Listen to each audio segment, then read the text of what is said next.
FORA.tv. The world is thinking.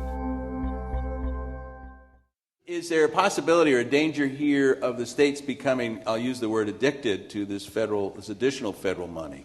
The claim has been is that as a matter of fact, Karl Rove made this point this week that what you're really doing is setting up a huge and likely permanent increase in discretionary domestic spending.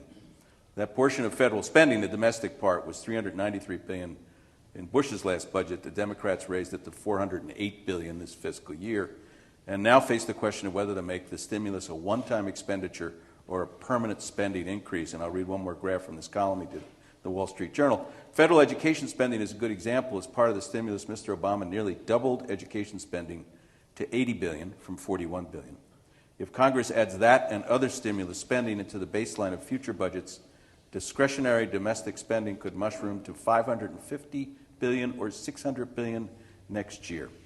If that happens, Mr. Obama will have broken his pledge that the stimulus would be temporary spending. Your view, Senator? Your question, though, was, will the states become addicted to it? Right. I don't believe that will be the case, but I also heard you kind of say, is the federal government addicted to doing this? And time will tell. I would be adamantly opposed to a second stimulus package. How many times can you go out there and do this? And so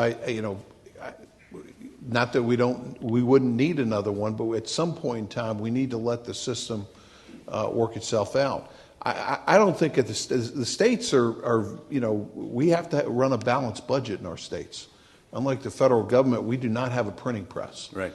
And with that, we're going to balance our budgets one way or another. Now, if the feds didn't do a second stimulus package and we're still in the same problem 3 years from now, we have two choices. We can cut spending or increase revenue. I mean, it's very simple at a state level because each one of our states have got to balance its budget. So I don't think states would become addicted based on this stimulus package, because I think all of us are sitting back saying, whether we want another one or not, we're saying this is going to start running out. The big money's going to start running out in the next year or so. Mm-hmm. And if the economy doesn't turn around, man, where are the cuts? Or, in some people's minds, where are the revenue increases that we're going to do to balance our budgets? Mr. Speaker. The Recovery Act really is spread over 3 state budget years. Some of us used a good bit of it in this budget year. The one that started July 1 would be the second round, and then a good bit of the Medicaid and other relief is in the third year. It is to be hoped that the kind of revenue situations that we've seen in my state, where personal income taxes on April 15th were down 40%. Corporate income taxes were down over 50%. Those things are not really expected, I don't believe by anyone, to be long-term revenue facts.